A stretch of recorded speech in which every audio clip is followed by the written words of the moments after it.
Hello, everyone. Welcome to the Way Wednesdays virtual Midrash.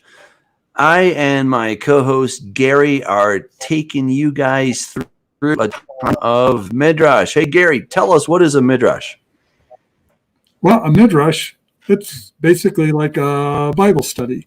It's when we can open up the Word and we can discuss it. We can talk about it. We can chew on it a little bit. And what I particularly like is when we open up the conversation to as many people as care to join in.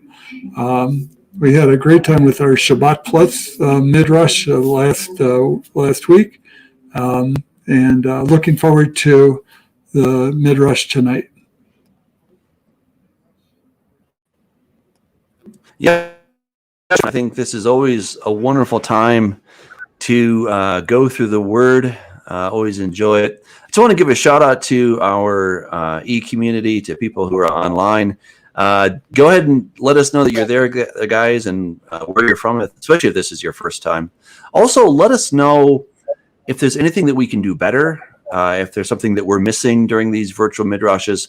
You know, we really were thinking, how can we do it in such a way that it can be interactive? And at the end of the day, we're like, it's probably not a good idea, because we kind of tried a few of those where we were on Zoom and everybody had a voice, and guess what? It turned into chaos, right? So it's not to say that we have all the wisdom, but at some point we want to kind of get through it. So what you can do, though, is you can, of course, put your comments in the chat.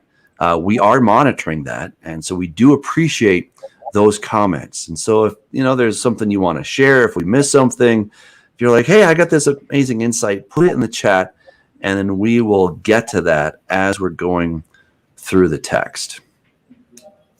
Yeah. Hey, let's give a shout out to our friends that are joining us from Texas. Hope you guys are warming up. See that it's been a couple of miserable days for you all down there. Glad to see you on the chat tonight.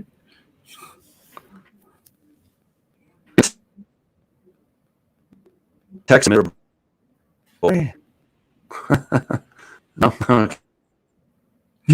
Looks like I might have some. I think we text them in place. Just there, but we may have some issues here with our internet. So, all right, we'll figure out what we can do here to get through this, and we are looking at Exodus chapter 5.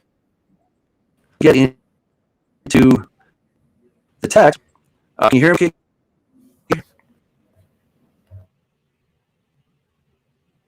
Gary, can you hear me okay? Yeah, you're breaking up quite a bit. Okay. All right. Well, why don't you talk more about Midrash? I'll see what I can do to. I'll be right back. Okay. You're coming through a little bit better now. So anyway, as we go through the Midrash, you guys already know by now that we focus on the Torah portion of the week, but we've got some special dates coming up in the near future, and we'll probably take a departure from the Torah portion for a little bit, especially as we come up here in a couple of weeks to the festival of Purim.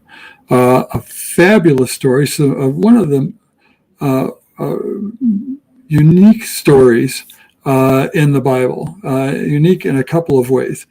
So we won't give away any more than that. And of course, we're preparing for Passover. It's coming up at the end of March. So looking forward to that as well. And we'll have some special features on Wednesday night Midrash to go through kind of the details of both Purim and Passover, and of course take your questions and comments on those as well. All right, cool. Thank you. I don't know if I could do anything. I think it's just 7:00, and everybody wants to get online and probably watch a movie or something. So, and you're sounding good. So, okay, well, good, fantastic. So this next passage I think is really interesting because, when we look at this from the point of view of a marriage contract, then God sort of, let's say, kind of makes a suggestion, hey, let's get together, right, back at Passover. Then they come, and then they enter into this ketubah, into this the iruvin, which is the betrothal process. This happens at Mount Sinai. God's like, hey, I'll be your God. And the people are like, all that the Lord has said, we will do. So God states, here's what I'm all about. Here's my values. And they're like, yes. So then in Exodus 24, that is when Moses takes the blood of the covenant. We didn't actually get time to get there last week. So I went back a little bit just to get a sense of what happened there, because this is epic and helps us to understand the story.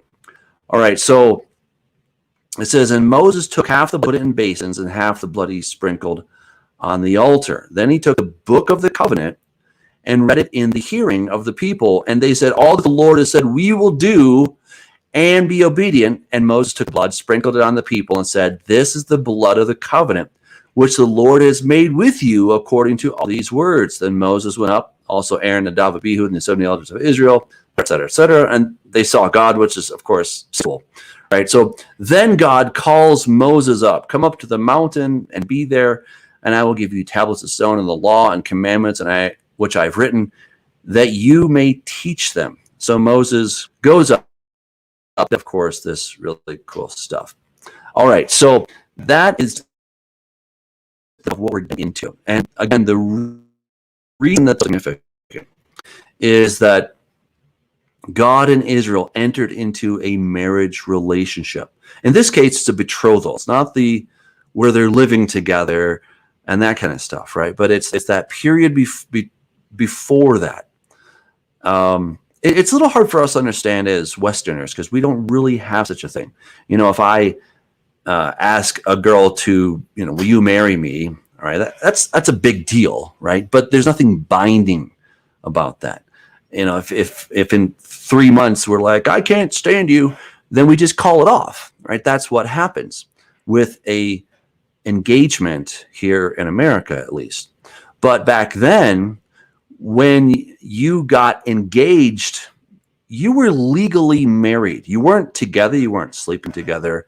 There was not a consummation yet, but it was a legally binding contract. And the betrothed woman, of course, as was the man, but they were both supposed to be chaste during that period. They're supposed to be chaste anyway, but certainly once they've consummated, then start a family and all that stuff. But during this period, like, they are promised to each other.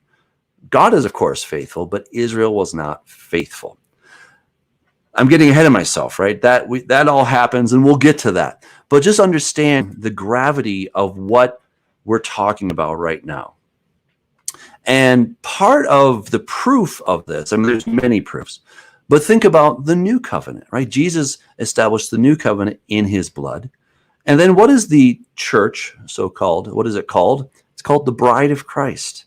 Why? Because it's the same type of deal, right? So here it's the bride of God, which is Israel. They blow it, so they get divorced, and then they start over with a new marriage contract. That happens at the cross and, of course, at the resurrection. So very cool story. Let's do our study today, but I really want to that background, because without that, you're not going to see how cool it is that now they're talking about building the house together, right? What happened after Jesus got engaged? I'm going to prepare a place for you, and I will come back to get you.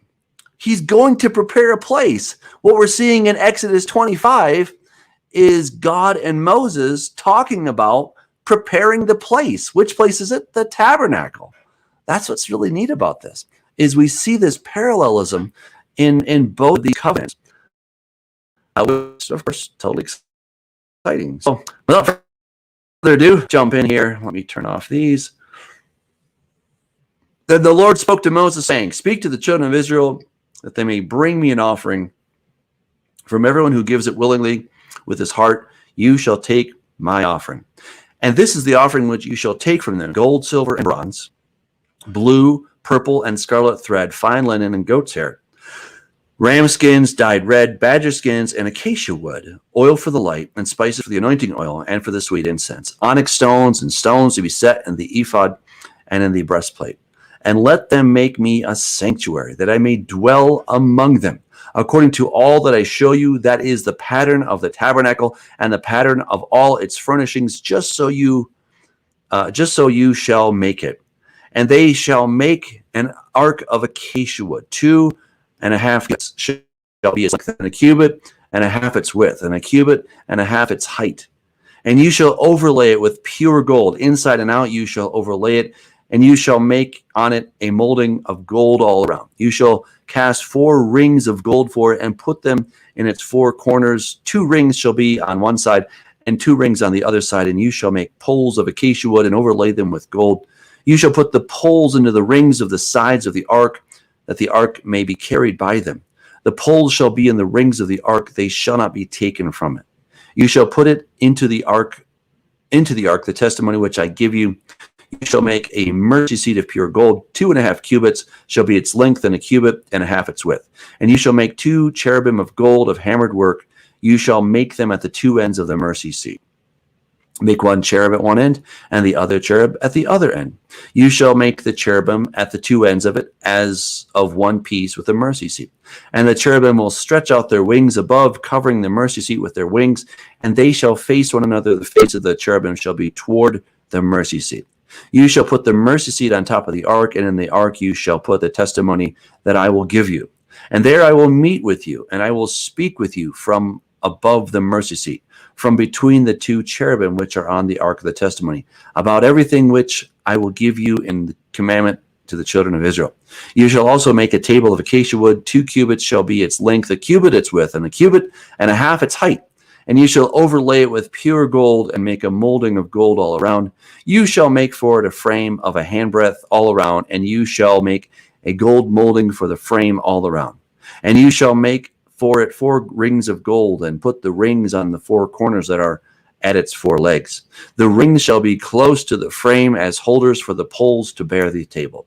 And you shall make the poles of acacia wood, and overlay them with gold, and that the table may be carried with them. You shall make its dishes, its pans, its pitchers, its bowls for pouring.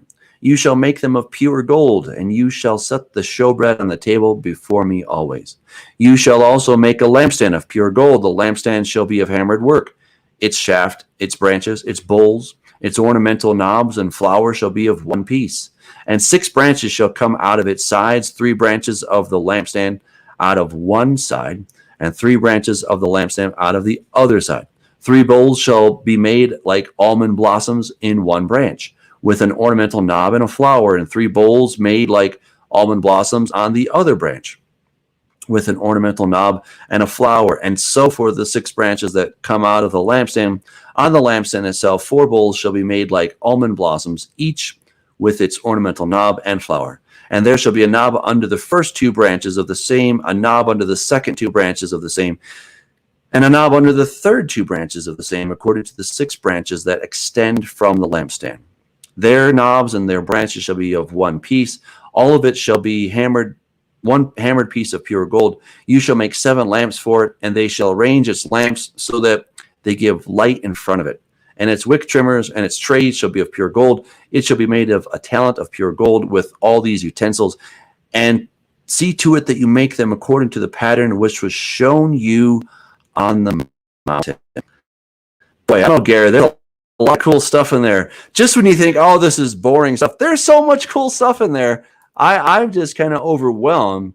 I want to get back to the chapter. It's a lot of. I'm sorry, you're still breaking up a little bit, my friend. What struck you in reading of the text? Just a lot of details. and through this entire Torah portion, I mean, there is just a lot of details. But two thoughts initially capture my attention. One is the free will with which the people gave, and brought their offerings. That everybody was engaged in this process. Everybody was thrilled to come and give what they could, whether it was multicolored cloth or threads or silver or gold or bronze or whatever. And I'm guessing that a lot of this abundance came from what they had brought out of Egypt. I don't know that, but it kind of makes sense. But I really like the spirit of the people at this point in time, because they all seem to be working in unison. They all seem to be working with one purpose. They all seem to be doing it joyously with anticipation of this wonderful outcome of the tabernacle, where God said he will dwell within, which is my second point. It's interesting. God says, make me a house, not so that I can dwell in it, but so that I can dwell with you. And that's a big difference. Because that's huge. God's not confined to a box, right? He's not confined to a place. He dwells amongst us. But I really like that. What's happening with the people? Oftentimes we look around at the community, the body of Messiah today, and we see dysfunction, we see disunity, we see arguments, we see factions and things like that. But we see that with the children of Israel multiple times, not only through their wanderings in the wilderness, but also when they enter into the land. And of course, the kingdom divided and so on. So I mean, throughout their history, we see a lot of dysfunction within the children of Israel, much like we see in the church today. And that's why I especially like this moment here, because we see how good it can be when we all work together for a common good with a common cause that brings us closer to God. And that's, to me, that's the most exciting part of what's happening here. We see, as we go through the rest of the portion, we see just a ton of detail about what's involved with that, which should give us a clue that our faith, our walk in our faith is not superficial. It's not just, I'm going to say the prayer and be on my way, and I can go out and live my life however I was before. That there's a transformation that happened, and that transformation involves a lot of stuff going on in our life that we get to be part of, that we get to partake of, that makes us a whole unit and creates this kind of intersection with God on numerous levels, not just one level. There's so many ways that we see now that the tabernacle in the wilderness, and in the future the temple, is going to be kind of the focal point around how the people relate to God and come and worship not only him, but to find this fellowship with one another. But it's done through a very intricate and detailed way. Well said. The last verse says that Moses was charged to carefully follow the pattern shown to him on the mountain. And the writer of Hebrews makes that same point. And the writer of Hebrews says that the reason is that what Moses was shown was a copy of the things in the heavenlies, right? So all that we see in this chapter is a copy of what is in heaven. Obviously, I mean, this goes without saying, it's using earthly materials to build this thing. So that's not the point. But the structures, the intent of these things, the spices, these are all a picture, a type, a copy of what is in the heavenly place. Right? And as we start going through many different scriptures, we find, of course, looking at the New Jerusalem, we see gold, silver, precious stones. We know that surrounding God, there's this thick smoke, right? So this idea of the anointing oil. Of course, the ephod and the breastplate. That is very interesting, okay? This breastplate and the ephod is very interesting, especially when you put it together with the Ark of the Covenant. And who is on the Ark of the Covenant? You have these two cherubim. Now, who is the most famous cherub of all? It is Satan. You guessed it, right? And when you look at Ezekiel chapter 28, you see that anointed cherub had a breastplate. He was covered with all these different kinds of stones and gold and silver. He had the inlets.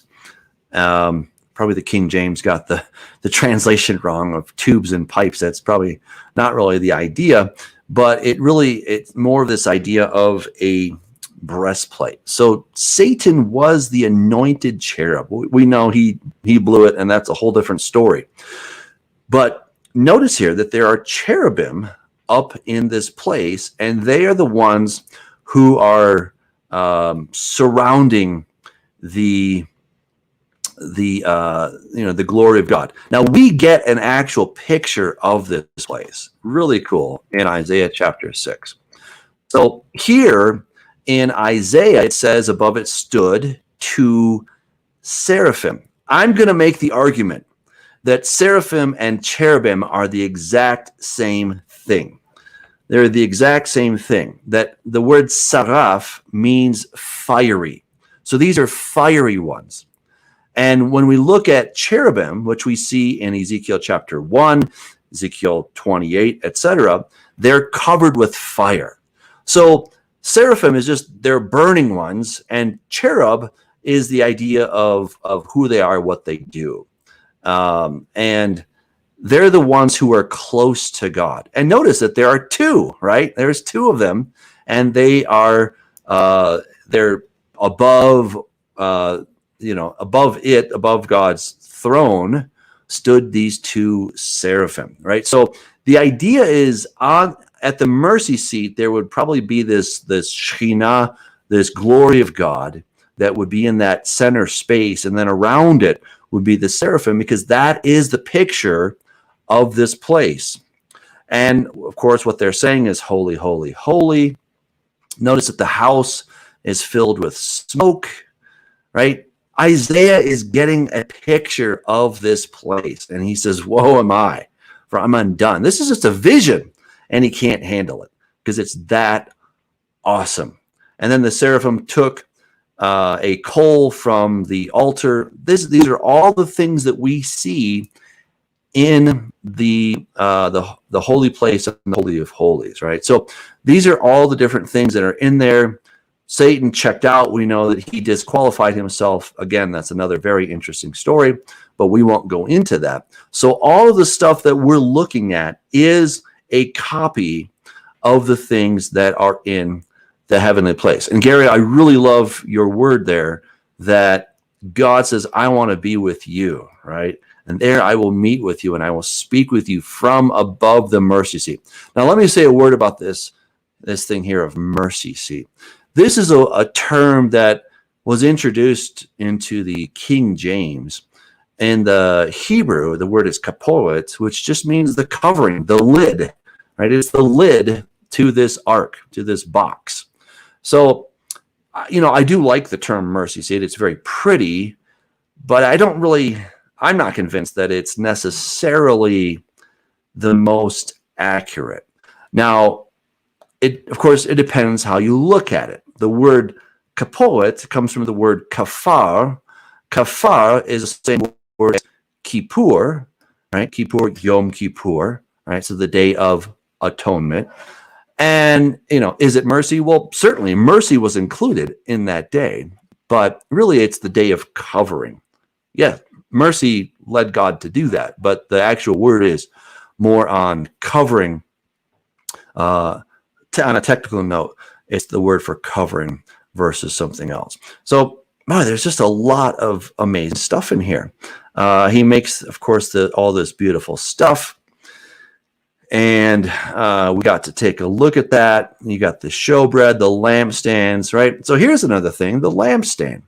And where is Jesus standing in Revelation chapter 1? He's standing in the lampstand, right? There's six branches and then one in the middle. And that is this picture that we see throughout Scripture. And if you guys haven't noticed, that is, of course, our logo at the Way Congregation. We have to thank Gary for making that really cool logo.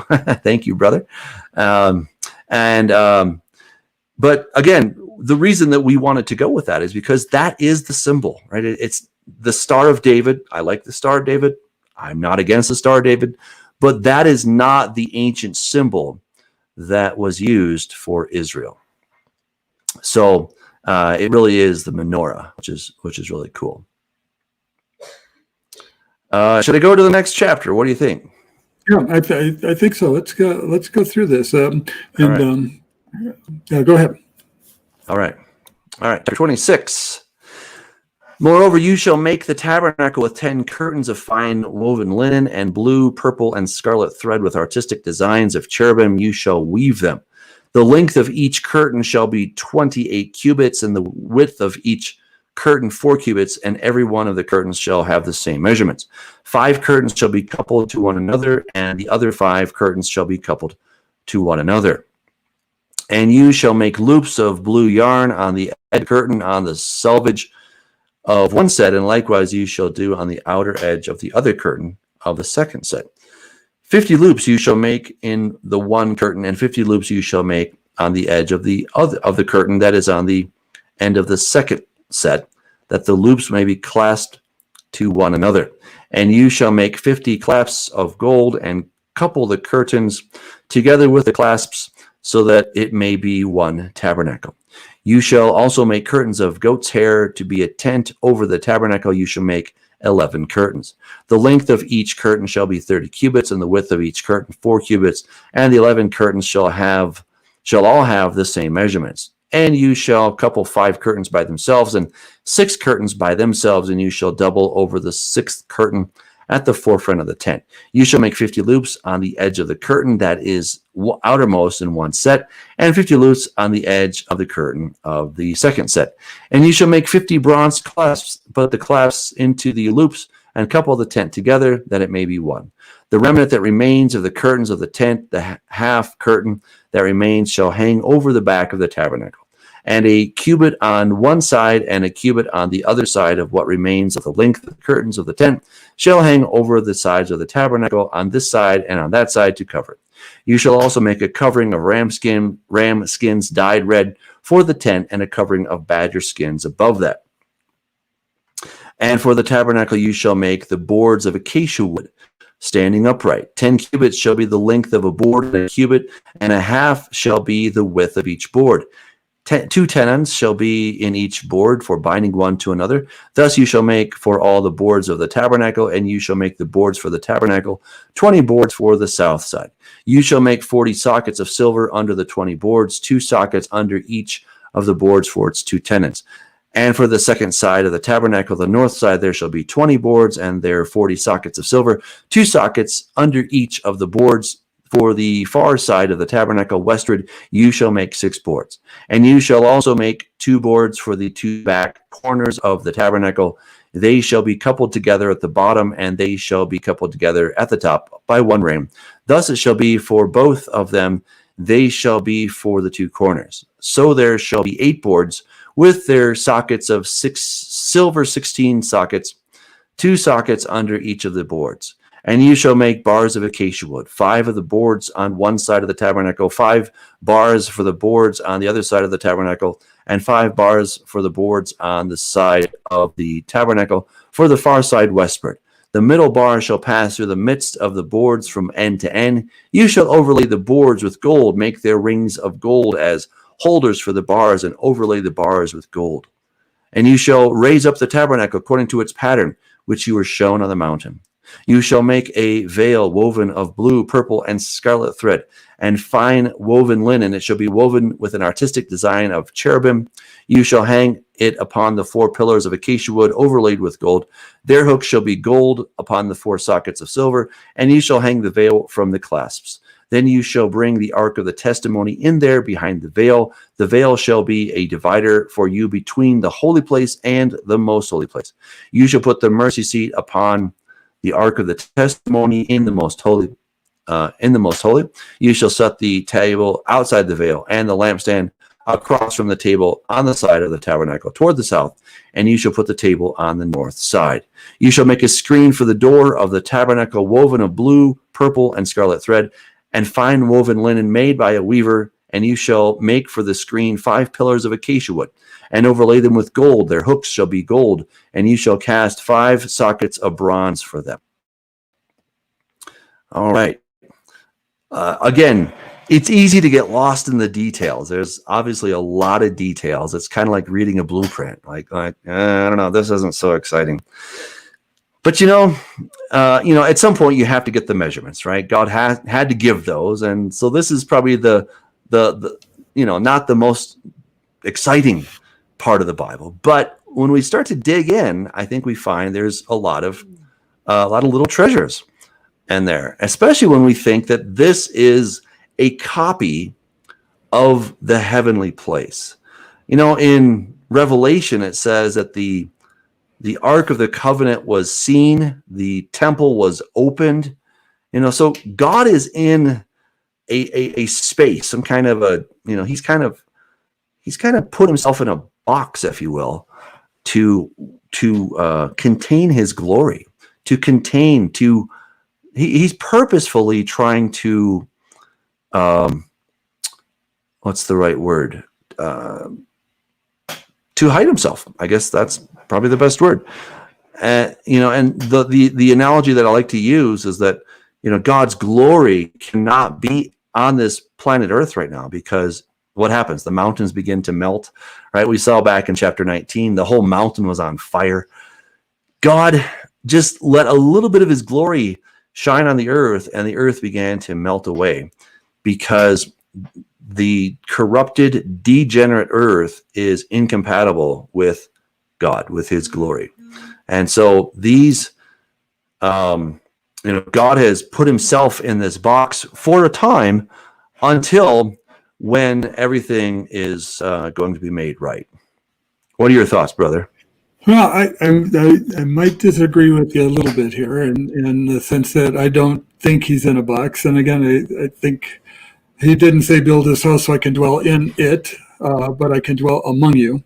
But clearly he does communicate to Moses from here. So it's kind of like a center point where this, and I guess the best way that I would describe it is maybe a portal, an opening by which communication can flow. But I think God really does dwell in the midst of the people, much like he dwells in the midst of us today. He is nowhere and he is everywhere. But these passages are can be real stumbling blocks, I think, for the believer, because we have a hard time kind of understanding it, why all of the detail. I remember having a conversation, Doug, with a mutual friend of ours who's passed on, Dr. William Watson, and this was maybe a year ago or so, and he was kind of lamenting because he was doing a study with his students. Dr. Watson was a professor at Colorado Christian University, and he was doing a Bible study with his students, and this was the passage he was going to cover. And I talked, and he asked me, he says, "Well, what is this all about? What do I teach? How can I make this relatable or meaningful?" And again, I think we can approach this on a couple of different levels. I think at its most basic level, as its most practical level, and I think that's always a great way to approach kind of understanding Scripture, is practically, what does this mean? And because chapter 27, which we'll get into, is just more details about how many planks, how many rings, what's the distance between this and that. And for anybody who's shopped at Acacia and and tried to put together their furniture without the instructions, you didn't really have much success. And this is something that's going to be transported, set up, torn down, transported again, set up multiple times during the 40-year history and into the first years that the children of Israel dwell in the land of Israel. So it's like, okay, I don't want to lose any parts. I don't want to forget how to set this thing up and move it around. And I need to know how to pack it up and move it so that we can make a fairly efficient process of this. And at the same time, I've heard a number of teachers teach on the tabernacle in the wilderness that sort of over-spiritualize every aspect of the I was just gonna ask you about that, because I think there is that tendency, since it is sort of boring, to over spiritualize it. Well, like, they do, and so the bases, stand for this, and so the pillars stand for that, and it's like, where are you getting that from? Because I'm not making that connection, and 10 feet are the 10 commandments or 10 whatever. Measurements or whatever, and I don't know that we can. I don't know that we can do that. What I do see, though, is something really special in the order that this is given, because it really starts with the construction of the holy place, the most holy place itself. And how that is put together, how this special place is made.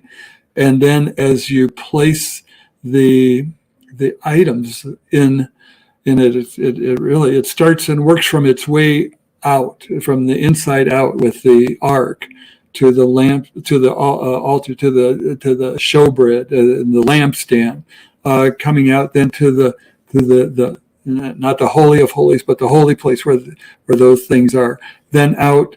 And when we begin reading in chapter 27, it talks about, okay, now you've got the laver, now you've got the altar, now you've got the outer court. And it talks about a progression. And so where I think of this in terms of a portal to come and meet God, to come and into the presence of God, to come and meet him, and it'll be used over and over again to bring sacrifice, to worship, to seek atonement, and for a number of purposes. I think that God is really communicating to us a progression. We sing songs about this today, right? Take me into the Holy of Holies. Take me in by the blood of the Lamb. You just don't casually walk in. You don't just magically appear in the Holy of Holies. You go up the steps, you go past the altar, there's a progression, and you bring things with you, and there's a process of coming before God. You don't just show up. If you're invited to, we're going to be celebrating Purim, right? If you're invited to have dinner with the king, right? It's like, Ahasuerus is going to be throwing a banquet. You don't just show up. Esther had a big problem with this. It's like, but he didn't lower his scepter to me. It's not, I just can't come in at any time. There's a process. And I think there's an element of that, without over spiritualizing. I think there really is. God is talking about how we come before him.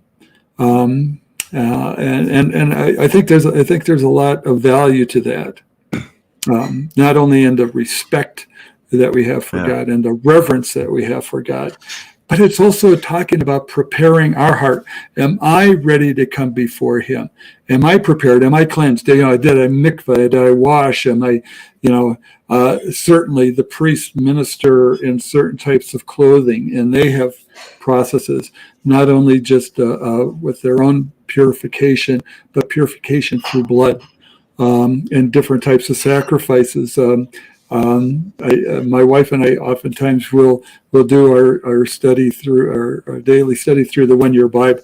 We happen to be talking about reading about Leviticus now. Any of you guys who are on the 1 Year Bible, you're reading that with me, and of course, every time we study the Word, right, God brings out new insights to us, and as we're reading to this, and usually what we'll do is we'll put on the audio version, so we'll listen to it as we read. And so you get it from a couple of different ways. And I realized he has you bring the sacrifice of the sheep to the north side of the altar. He has you bring sacrifice of the bull in between the altar and the opening to the holy place. And other places, he has you bring the offering at the opening to the tent of meeting. It's like, wow, there's really something to this. So So while this may be confusing to us, let's not forget this was extremely meaningful to the children of Israel as they were living this. We've lost a lot of that. We don't understand it. It's hard for us to comprehend. But this and every aspect of this, I mean, other than just how to set it up and tear it down, was a very meaningful process to the children of Israel, certainly to the Levites. As it was their job, right, to minister in this place. And as we see, in the book of Numbers, we'll get into a couple of instances where it's like, this gets to be life and death, right? You do it wrong, whoop, right? You're toast. I really appreciate that. I mean, I think, like you're saying, there's kind of a tendency to go to either extreme, that this has no bearing for me whatsoever. Or this is, we uber spiritualize it to where it's like, where are you getting that? And just kind of a word to our team that's all with us here. The reason we don't want to over spiritualize something is because you're just making it up, right? The guys that over spiritualize things are making it up. I'd say probably 4 out of 5 times they're just making it up. It sounds good, it sells, and the nice thing about using allegory is that nobody can fact check you, right?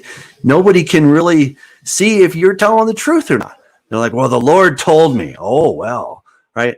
Maybe he did, maybe he didn't. Maybe you're just saying that. I don't know.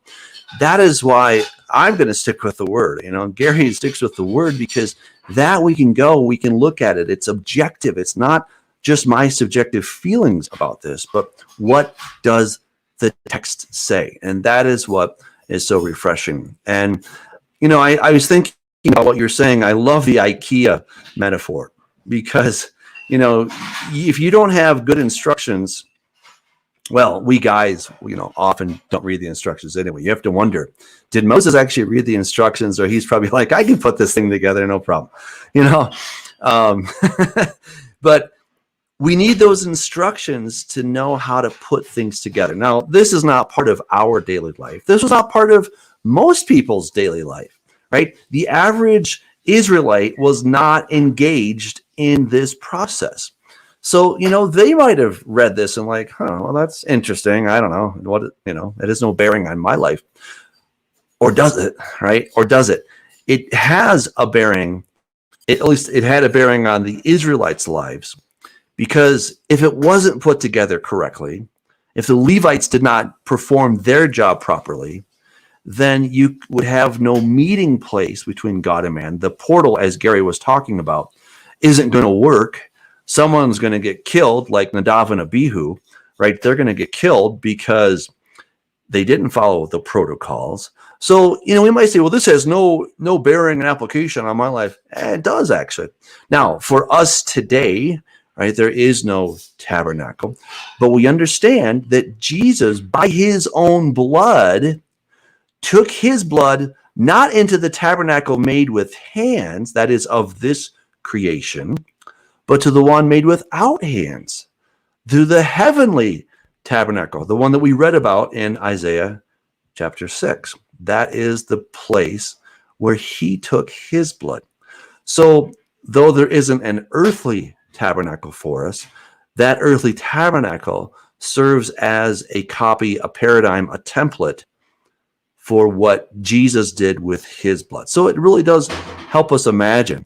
And Gary, I think you're absolutely right. We sing a lot of songs about this.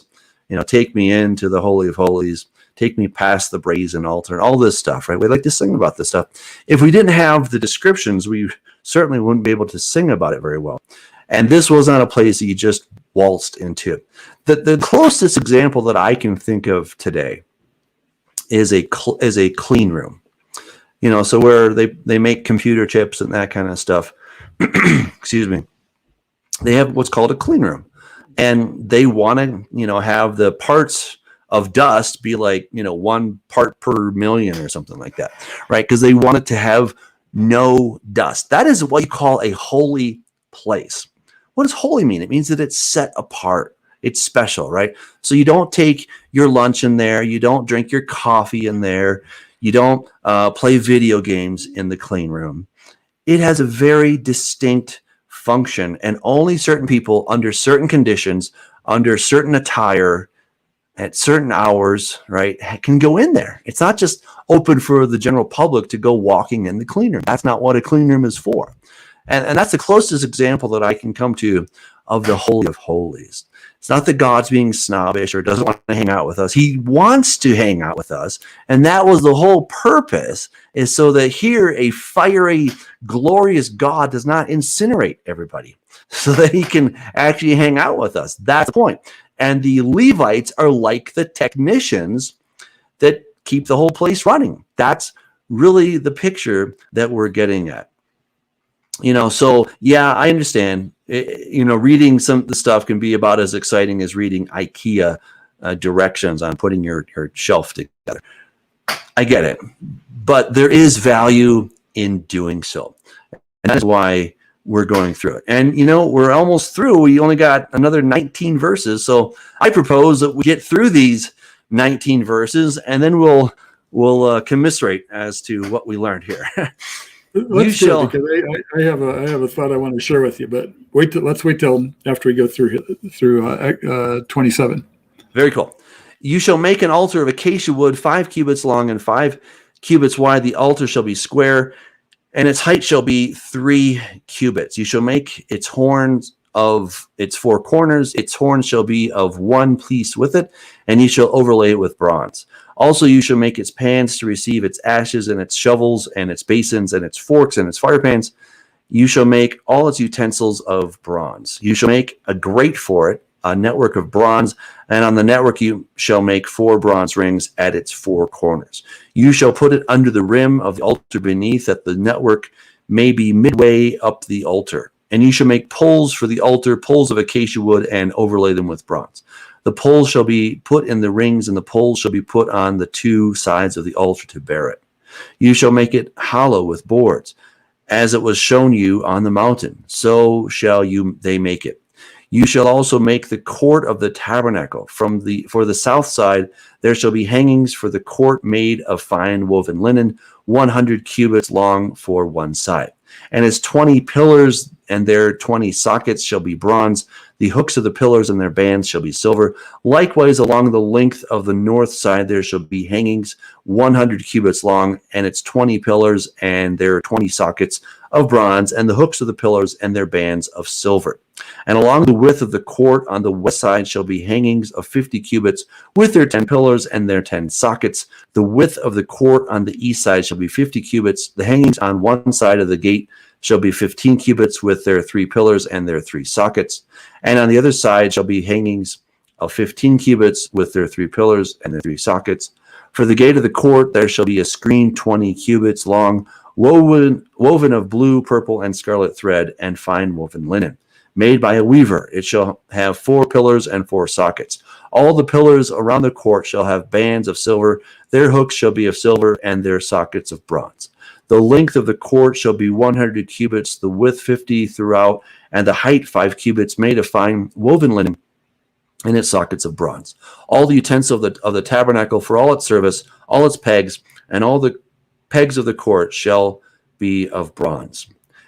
I know these aren't actually part of it, I'm just going to read them anyway. And you shall command the children of Israel that they bring you pure oil of pressed olives for the light, to cause the lamp to burn continually in the tabernacle of meeting outside the veil, which is before the testimony. Aaron and his sons shall tend it from evening until morning before the Lord. It shall be a statute forever to their generations on behalf of children of Israel.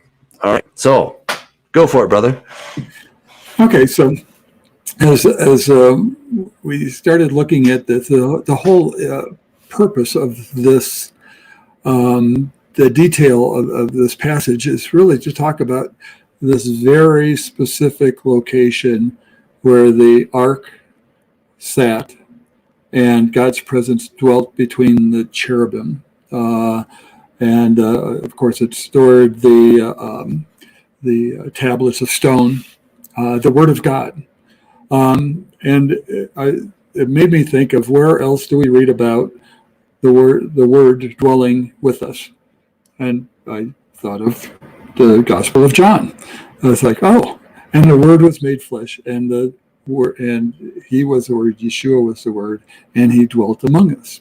And I thought, oh, is there a correlation there? So of course, I like to over spiritualize, just like the next guy.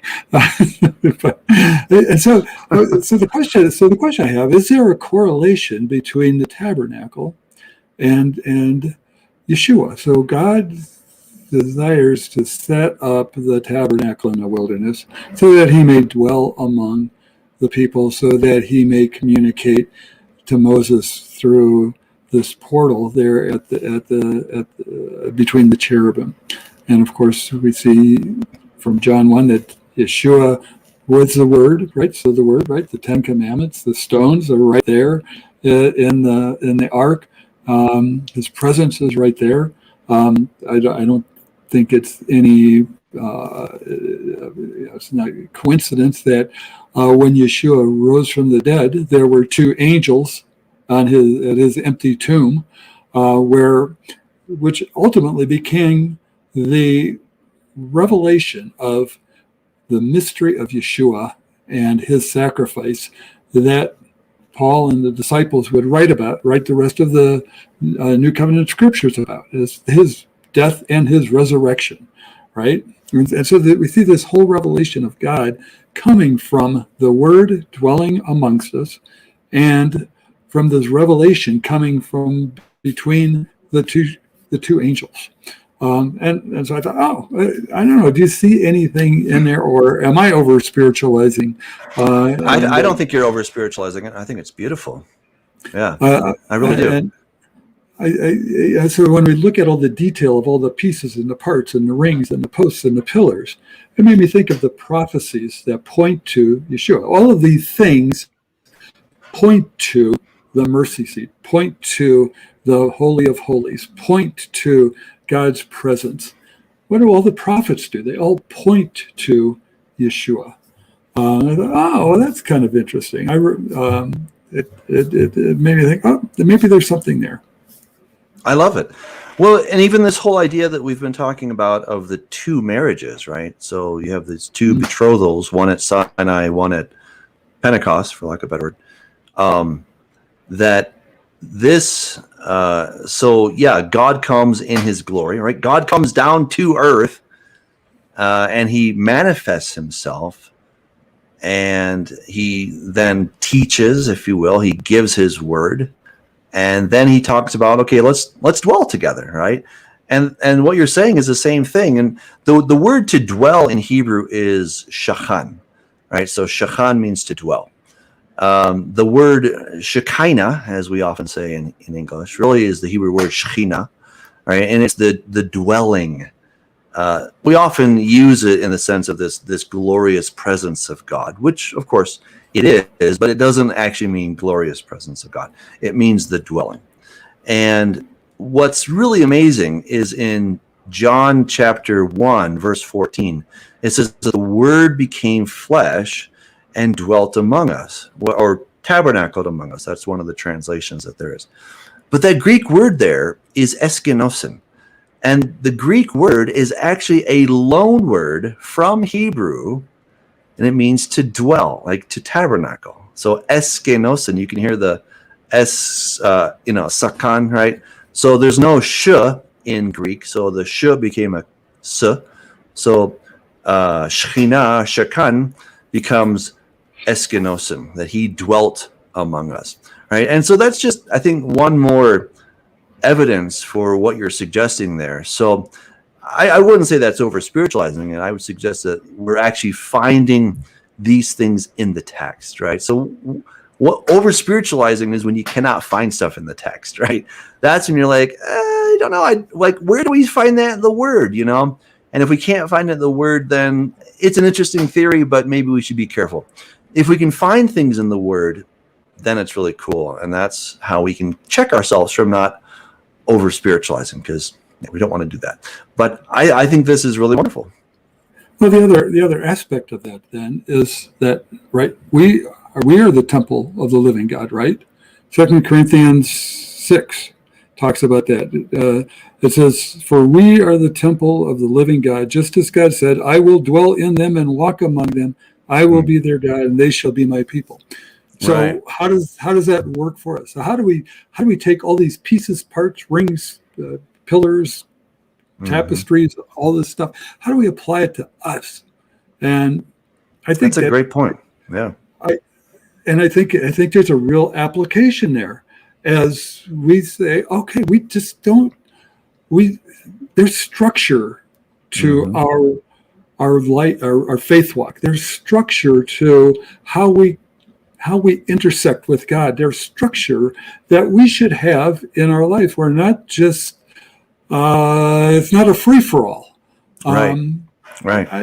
I certainly don't profess to have it figured out, but it makes me think that as much attention that God put in the Torah to this, and this is just the first round, because there are 3 more chapters that deal with this almost identical verbiage in Exodus 35, 36, 37, maybe 38.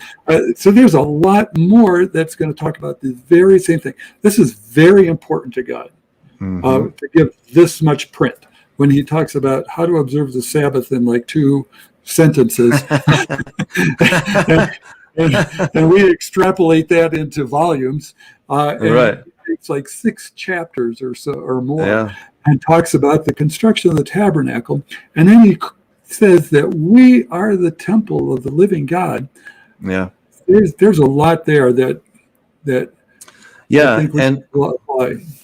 And one of the main points that Paul is making, it's not that me am the temple, but we are the temple, right? Yeah. You know, we are the body. We are the temple of the Holy Spirit. I think in America, we're so individualistic. They're like, well, I'm the temple of the Holy Spirit, you know.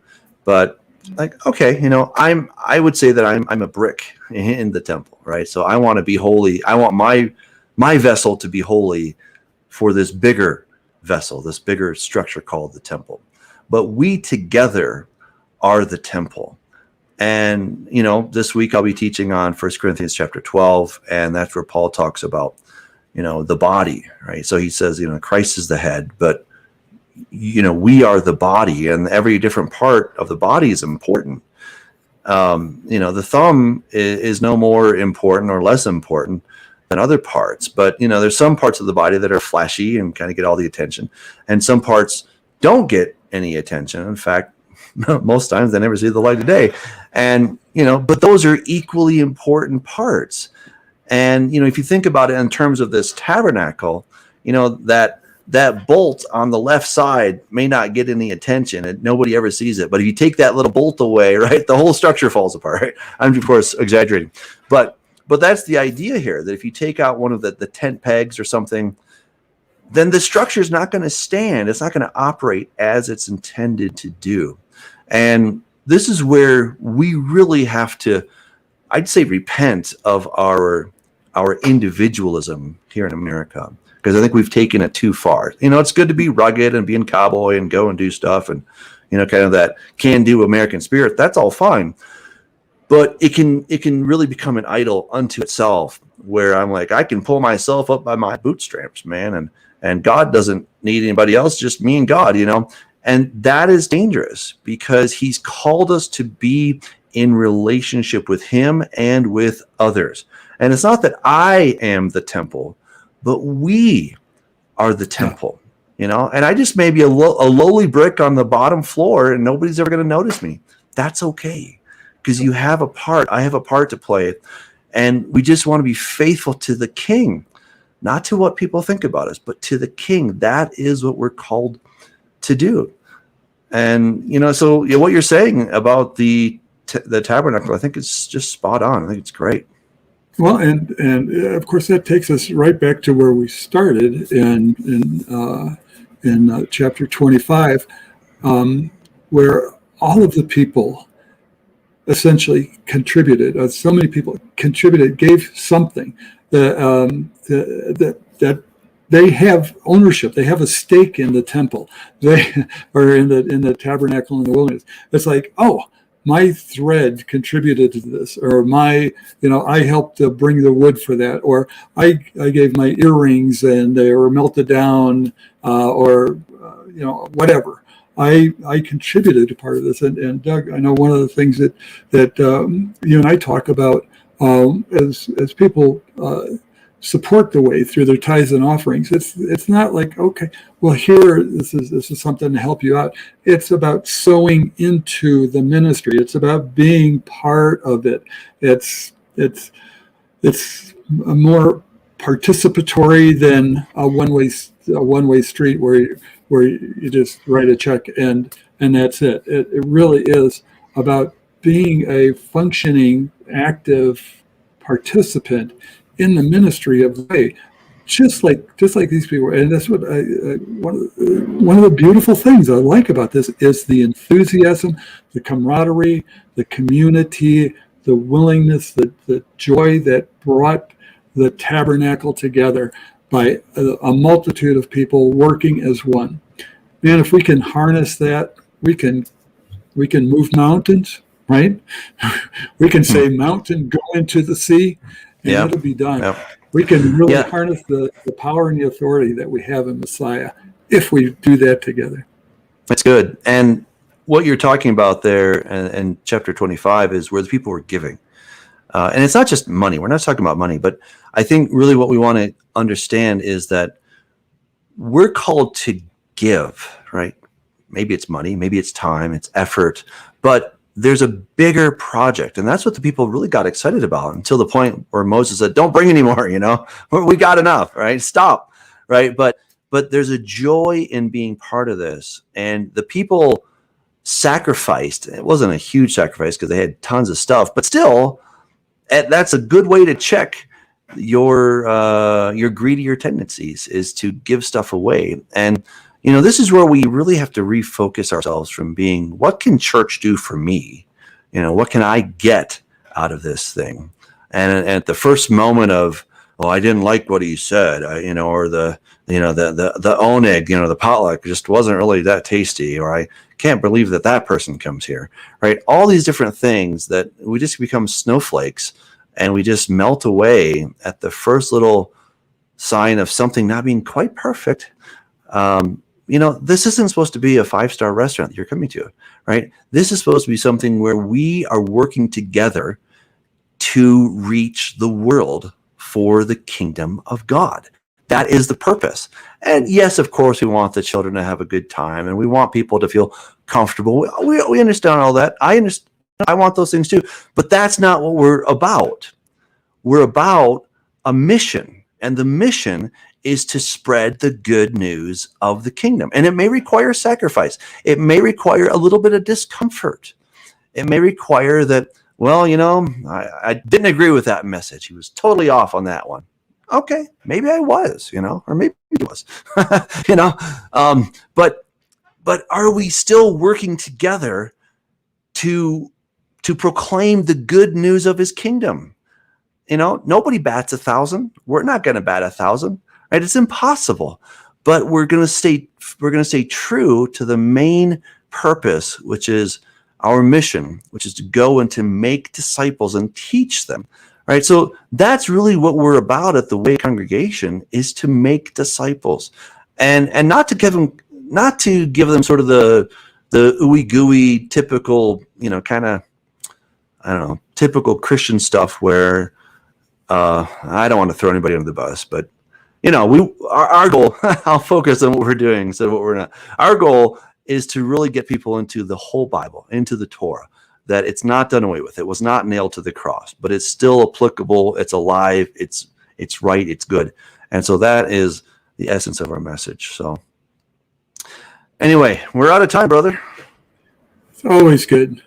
Yep. These are great passages. And I think, it leaves us, at least I leave here saying, there's more here I don't understand, and I want to dig deeper. I want to understand more. I want to know what this means to me and how I can live it out, how I can incorporate some of these principles, some of these practical things into my life, that I may be a better disciple, that I may be a better witness, that perhaps somebody can look at my life and say, I want what that guy has.